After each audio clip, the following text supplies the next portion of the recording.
Tiago capítulo 3.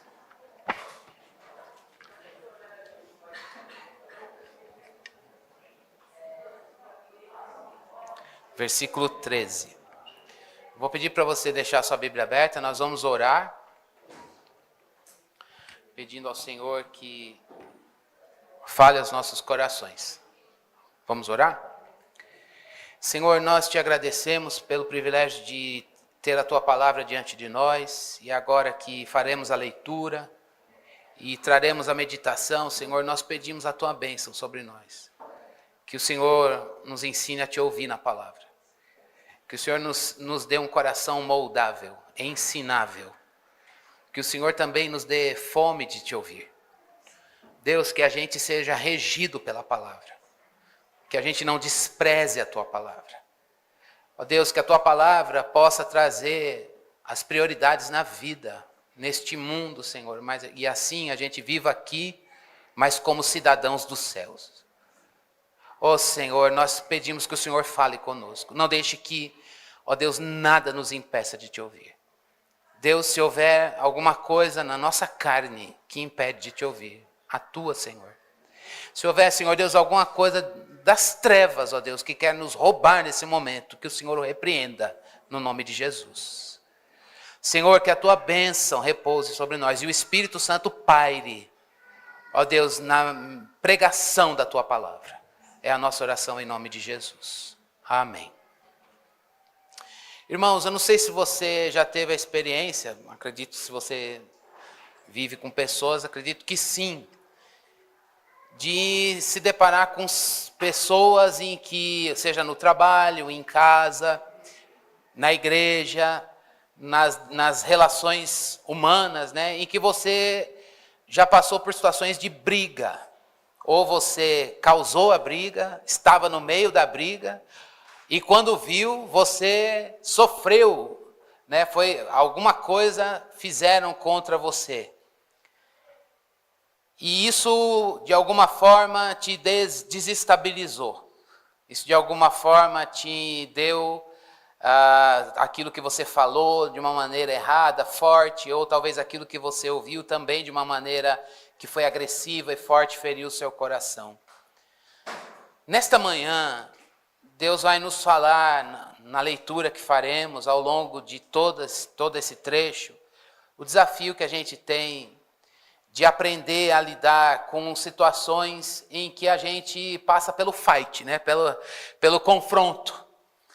E de que maneira a gente pode vigiar o nosso coração para que a gente não cause brigas, discussões, contendas, divisões e tantas outras coisas, mas a gente possa vivenciar a graça de Deus na nossa conversa. A graça de Deus numa fala controlada pelo Espírito Santo. Na semana passada, nós paramos no texto anterior, que fala exatamente disso, do desafio que é a gente ter que, quando a gente usa mal a nossa língua, e a gente usa a palavra para ferir pessoas. E aí, Tiago, ele nivela o uso da palavra no uso correto da pessoa santa, que é Jesus Cristo. E aí, se você olhar isso, fala assim, Deus, eu estou tão longe, eu preciso aprender a usar a palavra como Jesus usava. E a resposta é que não é na sua força, nem na minha força, mas é no poder do Espírito Santo que a gente vai usar a palavra da maneira correta para a glória de Deus.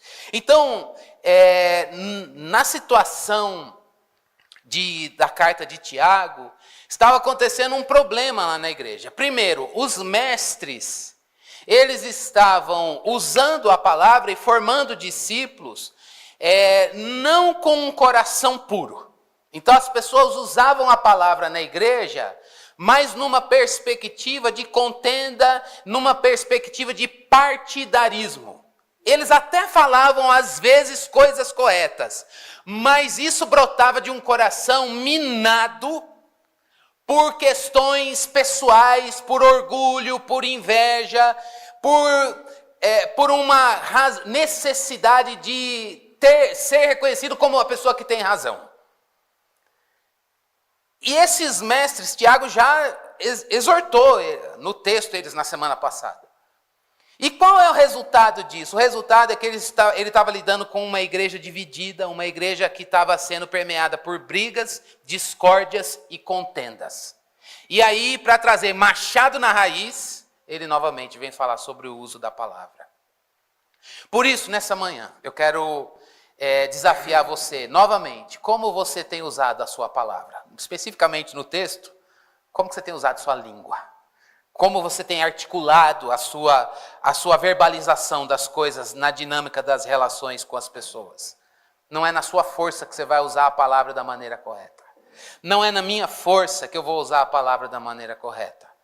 Mas a gente vai usar a palavra da maneira correta, irmãos, sendo cheio do Espírito, e o Espírito Santo, ele derrama a sabedoria do alto, para que você saiba falar e a hora de se calar. Para que você saiba falar a verdade, mas em amor. É na sabedoria divina e não no entendimento humano que a gente vai conseguir falar e a nossa palavra ser temperada e ela vai promover edificação, ainda que seja para o confronto de pecado. Eu tenho certeza que eu e você, a gente precisa aprender isso e Deus está aqui para nos ensinar isso. Então vamos voltar a essa pergunta ao final desse sermão, que hoje é culto com a escola bíblica, então eu tenho que policiar o meu relógio. Estou com controle aqui. Rapidinho a gente vai ouvir o que Deus tem a nos dizer nesse texto. Mas eu quero que você saiba, não é na sua força que você vai usar a palavra corretamente. Mas é cheio da graça de Deus, da sabedoria do Senhor. Essa é a solução.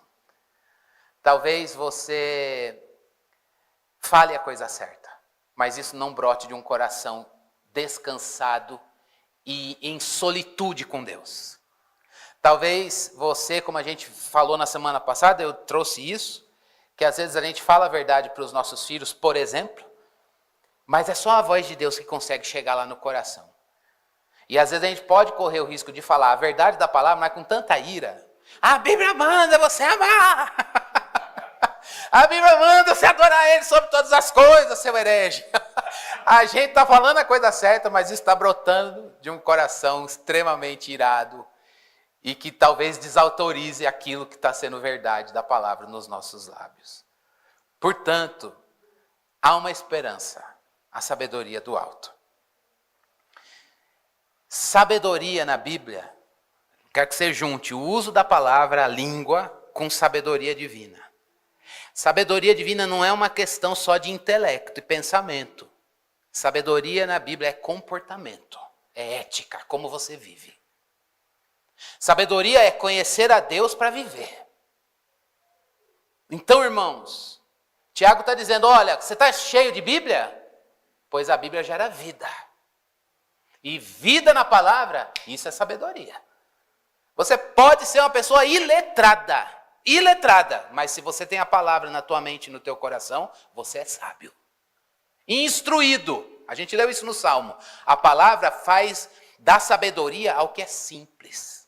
Sabedoria na Bíblia não é uma questão de estudo acadêmico. Sabedoria na Bíblia é uma questão de disposição do coração para fazer valer a palavra na vida. E é isso que o Espírito Santo quer operar em nós. E quem se entrega à sabedoria divina, você está sentindo falta? Ele vai dizer o quê? Peça a Deus, Ele dá. Ele dá para a sua igreja, Ele não resiste a um coração quebrantado que quer usar a língua da maneira correta, cheio do Espírito, conforme a palavra, manifestando Jesus assim. Se você é um tagarela, que fala demais, e quando se vê, diz, meu Deus, eu devia ter ficado quieto. Ou se você é aquela pessoa que está no outro polo, não fala nunca, não nomeia nada, não admite nada, vive fugindo, tem um mundo trancado aí dentro. E vai para terapia, o terapeuta cutuca, não sai nada. Vai para o gabinete pastoral, não estou advogando causa própria, e não sai nada. Vai na mediação do conflito e não sai nada. Falar corretamente é uma bênção, irmãos. O Espírito Santo quer nos fazer falar da maneira correta, para a glória de Deus. É a sabedoria divina, e não o teu temperamento, tua característica que vai fazer você usar corretamente a língua. Como é a sabedoria divina? Versículo 17 e versículo 18 do capítulo 3. Vamos ler. A sabedoria lá do alto é primeiramente pura, depois pacífica, gentil, amigável, cheia de misericórdia e de bons frutos, imparcial, sem fingimento. Ora, é em paz que se semeia o fruto da justiça para os que promovem a paz. Eu vou ser bem objetivo. A sabedoria divina, irmãos, ela é humilde e ela é mansa. A sabedoria divina não é arrogante. A sabedoria divina, ela não impõe. Ela não chama atenção para si mesma. A pessoa sábia, ela não chama glória para si. Se ela é mansa, ela trata o outro, ainda que no erro, com brandura. Tiago vai contrastar já a sabedoria divina com a sabedoria mundana e demoníaca. Então ele está dizendo, se uma é mansa e humilde e trata com brandura, a outra não vai por esse caminho. Mas é importante a gente entender, a sabedoria divina ela é branda. Ela é digna, tem testemunho.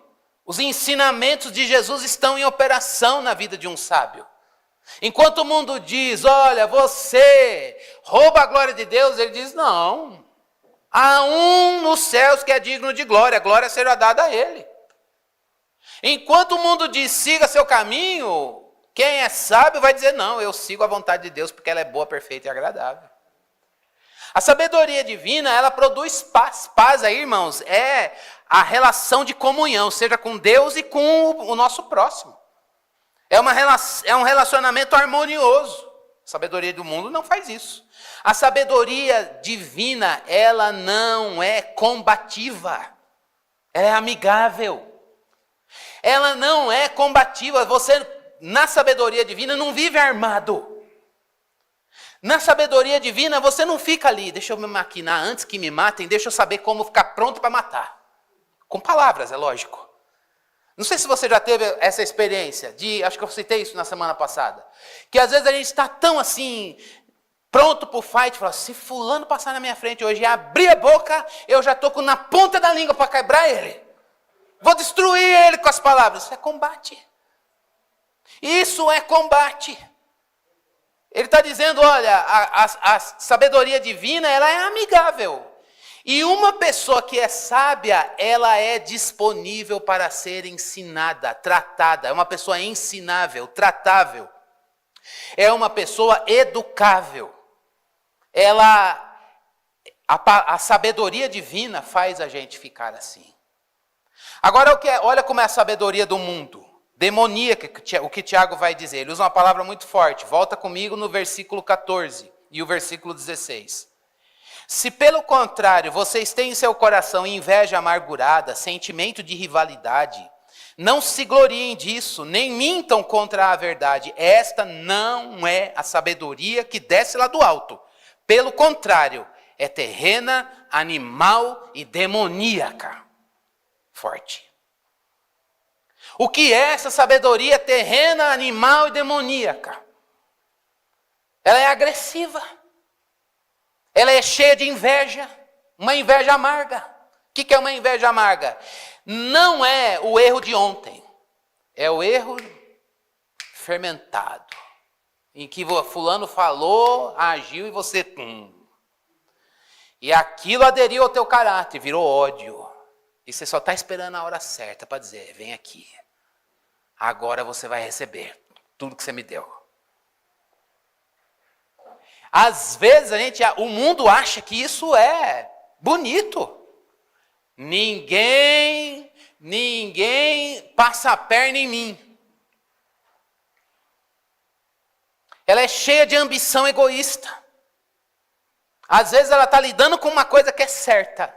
Mas o que está lá dentro é um ódio amargo. É uma inveja amarga que está ali dentro fazendo você falar a coisa certa. Mas o seu objetivo é destruir a pessoa. É agredir. É contenda, é briga. Não é reconciliação. Essa sabedoria do mundo, Quando ela fala a coisa certa, mas com a motivação errada, porque o coração está entregue à amargura, está maquiando a tristeza que está no coração. Você só quer ter razão e ser reconhecido como eu estou com a tese certa. E não tem problema a gente estar certo. Qual é o resultado dessa sabedoria do mundo, irmãos? Para a gente dizer, Deus, eu não quero isso na minha vida. O resultado dessa sabedoria do mundo está ali, versículo 2 e versículo 3. Ele está lendo tudo pipocado hoje.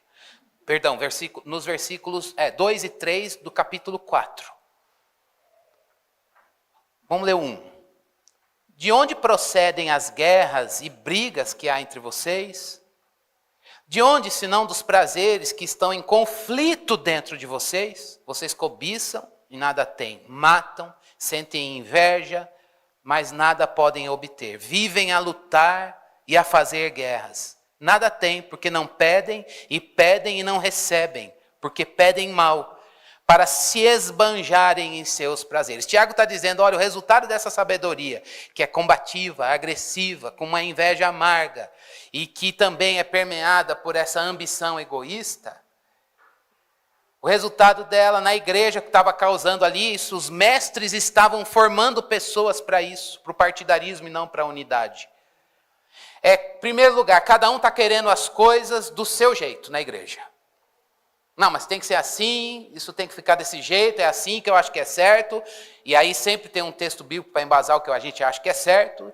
E é o meu jeito e não, na verdade, o modo de Cristo. Tiago está dizendo, gente, cuidado, porque às vezes você está sendo entregue ao amor, ao seu próprio prazer. Seu coração está dividido. Entre um mau uso da língua e a sabedoria, irmãos, a gente tem que olhar para o coração está oscilante entre o que é o meu prazer, o que eu acho que é certo, e eu quero satisfazer a minha tese e a minha ideia, ou aquilo que é a palavra de Deus, aquilo que Deus diz, e eu estar disponível, disposto a sair de mim e ver as coisas pela lente de Jesus. Resultado dessa sabedoria do mundo, na igreja e em todos os lugares, a gente pode ampliar, é cada um querendo as coisas do seu jeito. E não do modo de Cristo. É o amor ao prazer e não um coração centrado em Deus, um coração centrado na voz de Deus, na palavra, em Cristo Jesus. Você já passou por uma situação assim? Em que a discussão girava, podia ser uma tese certa, mas o coração não estava centrado em Deus? Quando o nosso coração está centralizado em Deus, irmãos, a gente não quer ter razão, a gente quer reconciliar. A gente quer que o pecado caia por terra, seja em nós ou no outro, ou entre nós. A gente quer fechar as portas que o diabo tem encontrado na carne para trazer dissolução, contenda e briga. Pode ser que as nossas diferenças elas sejam gritantes. No Novo Testamento, a gente já sabe de cor aqui que Deus juntou judeu com gentil. Que casamento é esse que não vai dar certo nunca? Mas dá certo, por quê? Porque Jesus é a convergência. Quando Jesus deixa de ser a convergência, irmão, as diferenças viram muro de inimizade. Ah, não, eu não vou ficar na fonte de Sicar. Deus me livre, aquele irmão ora alto, aquele ora baixo, aquele grita, que isso aqui fala para dentro. O louvor de um é assim, o louvor do outro é desse jeito. O Cristo quando prega, grita, dá para perceber as raízes pentecostais dele. O outro quando prega, o Lucas prega, é um batista falando, coerente com a denominação. Todas as diferenças, irmãos, vão virando muros de separação entre nós. Mas se o nosso coração está em Jesus, a gente diz, Deus, como nós somos diferentes, mas o Cristo que está nele é o mesmo que está aqui. É isso que Tiago está dizendo, não tem no coração de vocês estão com o coração centrado em vocês e não em Jesus. Qual é o resultado disso? Isso não é sabedoria. Isso é um coração dividido. Qual é o resultado disso? Briga, contenda e discórdia. Que Deus nos livre disso. Que Deus tire do nosso meio isso, irmãos. Que o nosso coração esteja em Jesus. Mas não apenas isso. A sabedoria do mundo, com esse coração dividido entre a gente e Deus, entre os nossos prazeres e um coração centrado, devoto a Deus, ele também manifesta uma inveja destruidora. Uma inveja, que coisa forte, irmãos. Você querer o mal do seu próximo porque ele é porque ele te ofendeu, ou não te ofendeu, mas é diferente de você. Você não consegue ser grato a Deus pelas bênçãos que ele tem dado a você. Você está na luta? Claro que sim, eu também estou perfeitamente. Mas um coração entregue à sabedoria do mundo, demoníaca, é um coração que não consegue orar. E a Deus, Deus, eu preciso disso, o Senhor é meu provedor. O parâmetro é sempre o que Deus faz para o outro. Senhor, lá o Senhor derrama a bênção maravilhosamente, e aqui eu vou andando no tanque vazio. Eu não estou pensando em... Você pode colocar isso em várias áreas. Um coração entregue à sabedoria divina não é como o povo no deserto. Deus mandando comida do céu todo dia. Deus mandando a presença dele durante o dia, a presença dele durante a noite. Aquele povo tinha um pastoreio constante. Deus disse para Moisés, a minha presença vai ficar com você. Eu nunca vou tirar a minha presença do meio. Mas o povo dizia o quê? Era melhor cebola e alho no Egito.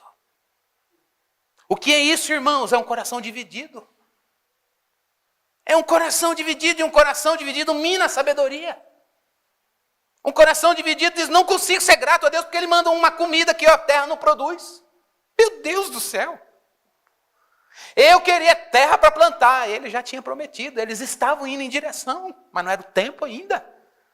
Eles precisavam saber o que estava dentro do coração. Não é isso que está em Deuteronômio 8? Eu levei vocês para o deserto. Eu deixei vocês passarem necessidade. Para quê? Para que vocês olhassem para dentro. Para vocês saberem o que estava dentro do coração de vocês. E assim, o que é isso, irmãos? É o poder que Deus nos dá. É o poder de Deus em nos quebrantar. Hoje, Deus quer que a gente olhe para dentro, dizendo, Deus, como está meu coração? O Senhor está me levando para o deserto, me deixando ter fome, mas não vou morrer nele. Deus não vai deixar você morrer nele. Para quê? Porque Ele quer mostrar seu coração para você. Porque quando a gente enxerga o nosso coração, a Bíblia chama isso de quebrantamento. E quebrantamento é um coração consciente de si mesmo. É isso que nós precisamos. E é assim que ele vai terminar essa passagem que a gente não leu. E nós vamos ler para terminar. Ajuda Jesus. Estou crendo que nessa semana você vai ler esse texto. E você vai conseguir. Um coração dividido, entrega a sabedoria mundana e demoníaca, busca no mundo validação pessoal. Busca a validação pessoal com as coisas do mundo, isso é triste demais. E um coração entrega a sabedoria divina, não ora e se ora, faz com a motivação errada. Eu vou retomar. A sabedoria divina, ela é mansa, branda, ela é digna, ela produz paz, ela não é combativa, ela fala a verdade, mas ela é amável. O sábio é tratável, ensinável, moldável.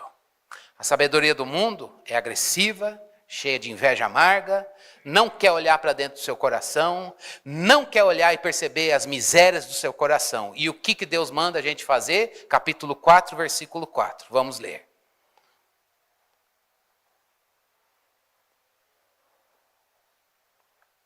Gente infiel, vocês não sabem que a amizade do mundo é inimizade contra Deus?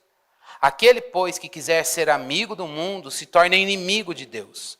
Ou vocês pensam que é em vão que a Escritura diz, é com ciúme que por nós anseia o Espírito, que Ele faz habitar em nós? Mas Ele nos dá cada vez mais graça. Por isso diz, Deus resiste os soberbos, mas dá graça aos humildes. Portanto, sujeitem-se a Deus, mas resistam ao diabo e ele fugirá de vocês. Cheguem perto de Deus e ele chegará a vocês. Limpem as mãos, pecadores, e vocês que são indecisos, purifiquem o coração. Reconheçam a sua miséria, lamentem, chorem, que o riso de vocês se transforme em pranto e que a alegria de vocês se transforme em tristeza. Humilhem-se diante do Senhor e Ele os exaltará. Que lindo esse texto, irmãos. Eu preciso disso, você precisa disso, porque o nosso coração é inquieto. Nosso coração, só Deus tem as chaves dele para dizer, vem cá. Eu vou colocar o coração de carne e vou dar um coração obediente, como é o coração de Jesus. Eu não produzo esse coração. Graças a Deus, você também não produz. Educação, política, nenhuma instância social consegue gerar isso. Mas há um Deus nos céus que vem habitar em vasos de barro. E Ele põe o coração de Jesus no céu. E Ele está aqui para te dar esse coração. O que a gente precisa fazer? Se sujeitar a Deus. O que é se sujeitar, irmãos? Faça o que Deus manda. Joga fora a sabedoria mundana. Não, mas isso aqui é um lema da minha vida. Eu já ouvi uma vez, eu estava numa situação de raiva, vou falar rápido, meu Deus. Uma situação de raiva, fui viajar para a Bahia, para os parentes da minha esposa, a gente estava noivo ainda. Aí um tio da Mariú falou uma coisa, que não é crente, falou uma coisa que eu gostei. E eu falei, vou comprar isso para mim. Ele falou, fulano erra comigo uma vez. A segunda ele não erra. Porque quando ele vinha, ele já... Eu falei, e eu trabalhava no banco, vixe, eu falei, é assim, vou voltar das férias, deixa o meu chefe, ele erra comigo uma vez. A segunda, ele já vem, deixa ele vir aqui. E eu gostei dessa tese, deu um conforto na carne, deu um aconchego assim, eu falei, nossa, deu uma largueza, eu falei, gostoso poder dar uma vingancinha gospel, entenderam? Mas, irmãos, a gente tem que fazer o quê? Para de fazer. Para de fazer. Esse é seu jeito, mas não é o jeito de Jesus. Não, é a tradição que eu aprendi, mas não é a tradição de Jesus. Mas é minha personalidade, mas você morreu e Jesus vive aí. Então sujeite-se a Deus. Para com o seu jeito. Para com o jeito da sua família. Para com o jeito da cultura. Para. Chega. É Jesus. Ele é a matriz. Ele é o padrão. Sujeite-se a Deus. Para de fazer as coisas do seu jeito. Ninguém é obrigado a aguentar você melhorado. As pessoas precisam receber o Filho de Deus que está aí. Sujeite-se a Deus. 2. Resista ao diabo. No quê? Eu tinha medo quando era criança desse texto. Falei, o quê? Eu vou enfrentar o diabo? Ele vai aparecer demoniado na minha frente? Sai fora. Não vou. Não é isso. Pode acontecer, viu? Mas não é isso.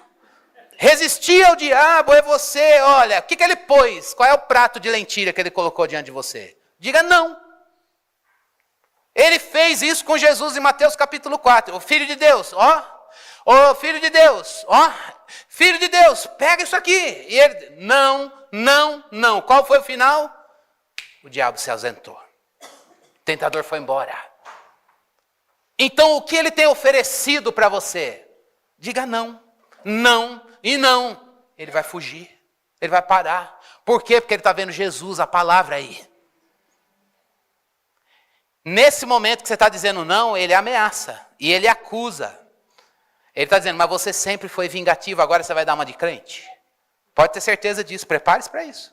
Agora você vai levar em conta o que a palavra diz. A essa altura do campeonato, diga não, resista ao diabo, ele vai fugir. Terceira coisa que a gente precisa fazer, não adianta se sujeitar e parar, resistir ao diabo dizendo não e ver ele fugir, fazer calar a voz dele quando ele diz você não vai dar certo. Precisa se achegar a Deus. Aí, irmão, precisa de culto. Buscar a presença de Deus. Não adianta, a ideia aqui é o povo indo para o templo. Precisa chegar diante de Deus, porque aqui Deus, no ajuntamento, Ele ordena a bênção. A gente recebe dEle. Não abro mão de me achegar a Ele, na igreja, em casa, na vida. Porque na presença Ele alinha meu coração com a vontade dEle. Purifique a mão. Jogue fora toda a sujeira. Essa mão tem sido usada, essa boca tem sido usada de uma maneira não sábia. Eu não vou mais fazer isso. Se eu falo com ira para controlar, agora eu vou deixar o controle na mão de Deus. Qual o resultado disso tudo? Deus muda o cenário. Do choro arrependido, Deus traz o aconchego dos seus braços. Se achegue a Ele, Ele vai se achegar a você. Se humilhe, Ele vai exaltar Jesus na sua vida. Cristo vai ser louvado. Que hoje a gente decida. Deus, eu quero me sujeitar. Eu quero resistir o diabo. Eu quero me achegar à tua presença constantemente. Eu quero jogar fora toda a sujeira. E eu peço que o Senhor exalte Cristo na minha vida. E que eu saia desse choro para o aconchego dos seus braços. Essa é a palavra de Deus. É uma promessa. E Ele quer cumprir isso na nossa vida. Vamos orar? Obrigado, Senhor, pela Tua palavra. Obrigado porque o Senhor fala. Dá-nos um coração rendido a Ti, dedicado ao Senhor. Dá-nos um coração que Te conheça, Senhor, sábio, prudente. Dá-nos um coração não agressivo, cheio de inveja amarga, cheio de destruição egoísta. Dá-nos um coração que descansa, que Te conheça, manso e humilde como é o de Jesus. Seu Espírito habita em nós, está aqui, para agir e dar poder e graça ao humilde. Senhor, que nesta manhã o Senhor tire julgos, pesos, discórdias, brigas, contendas, invejas, que isso seja repreendido pelo poder que há no nome de Cristo Jesus. E a Tua bênção, ó Deus, repouse como nós cantamos, e fardos caiam, razões serão depositadas aos pés da cruz, e todos nós saiamos daqui avivados, renovados na Tua presença, cheios da sabedoria do alto. Opera a Tua palavra em nós, no nome do Teu Filho Jesus. Amém. Amém. Graças a Deus. Hoje é culto com escola bíblica, então 1 minuto para acabar o culto, mas o culto são 11h30. A gente vai fazer uma pausa de 5, 10 minutinhos, e aí a gente vai ficar com a escola bíblica aqui mesmo. Vou pedir para você não ir embora, por favor. Deixa o seu coração pronto para receber a palavra de Deus. Só quero lembrar os irmãos de 2 coisas. Sábado, a partir das 2h, a gente tem festa da família aqui na igreja. Então venha celebrar, vamos ficar esse tempo junto para a gente brincar, para a gente comer, para a gente se alegrar em família, família de Deus, e assim a gente poder celebrar na presença do Senhor, tá bom? E servir as nossas crianças também. Se você tem uma criança que você quer trazer, por favor, ela é muito bem-vinda, tá bom? Então eu conto com você aqui. Então vamos orar agradecendo a Deus por esse culto e já consagrar o Senhor ao nosso coração para ouvirmos a instrução da palavra no ensino. Senhor, obrigado pela bênção de poder cultuar o Senhor e cantar que estamos sob Tua bênção, que ela repouse sobre nós. Precisamos da Tua bênção. Ó Deus, que onde houver uma necessidade, Senhor Deus, da manifestação dessa bênção na vida dos meus irmãos, o Senhor opere, Pai. Ó Deus, para o louvor da Tua glória, não permita, Senhor Deus, que nós comecemos a semana longe da Tua bênção. Que ela nos alcance, Senhor. O Senhor nos dê livramento, o Senhor nos dê restauração, o Senhor opere nas nossas vidas a bênção daquilo que o Senhor deseja operar de Jesus em nós. Deus, nós queremos crescer no conhecimento da palavra para viver a sabedoria divina. Ó Deus, nós não queremos viver de acordo com a lógica desse mundo, mas queremos viver, Senhor Deus, pela lei do céu. Por isso que a Tua bênção venha sobre nós. Ó Deus, que o Senhor nos abençoe nessa aula, para a glória do Teu nome, em nome de Jesus. Amém.